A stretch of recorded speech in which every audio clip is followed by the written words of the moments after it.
April 2024ರ ಆರಂಭದಲ್ಲಿ ಕರ್ನಾಟಕ ರಾಜಕೀಯದಲ್ಲಿ ಬಿರುಗಾಳಿ ಎದ್ದಿದ್ದು, ಪ್ರಭಾವಿ ಸಂಸದರೊಬ್ಬರು ಗಂಭೀರ ಆರೋಪಗಳನ್ನು ಎದುರಿಸುತ್ತಿದ್ದಾರೆ.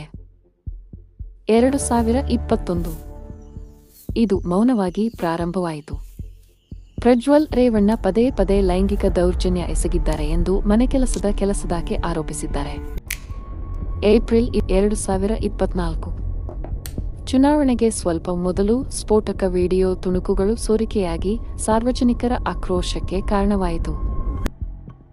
ಏಪ್ರಿಲ್ 27, 2024 ಕರ್ನಾಟಕ ಸರ್ಕಾರವು ಈ ಪ್ರಕರಣದ ತನಿಖೆಗಾಗಿ ವಿಶೇಷ ತನಿಖಾ ತಂಡವನ್ನು ತ್ವರಿತವಾಗಿ ರಚಿಸುತ್ತದೆ. ಏಪ್ರಿಲ್ 29, 2024 ಪ್ರಮುಖ ದೂರುದಾರ ನಾಪತ್ತೆ. ರೇವಣ್ಣ ಕುಟುಂಬದ ವಿರುದ್ಧ ಅಪಹರಣದ ಆರೋಪಗಳು ಕೇಳಿಬರುತ್ತಿವೆ. ಜೆಡಿಎಸ್ ಪ್ರಜ್ವಲ್ ಅವರನ್ನು ಅಮಾನತುಗೊಳಿಸಿದೆ. ಕರ್ನಾಟಕ ಪೊಲೀಸರು ಪರಾರಿಯಾಗಿರುವ ಸಂಸದರಿಗಾಗಿ ಲುಕ್ ಔಟ್ ನೋಟಿಸ್ ಜಾರಿ ಮಾಡಿದ್ದಾರೆ. ಮೇ 31, 2024 ಪ್ರಜ್ವಲ್ ಜರ್ಮನಿಯಿಂದ ಹಿಂತಿರುಗಿದ್ದಾರೆ.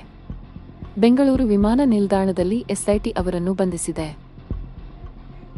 ನವೆಂಬರ್ 2, 2024 ಡಿಎನ್ಎ ಪರೀಕ್ಷೆಗಳು ವಿಡಿಯೋಗಳಲ್ಲಿ ಅವನ ಗುರುತನ್ನು ದೃಢಪಡಿಸುತ್ತವೆ.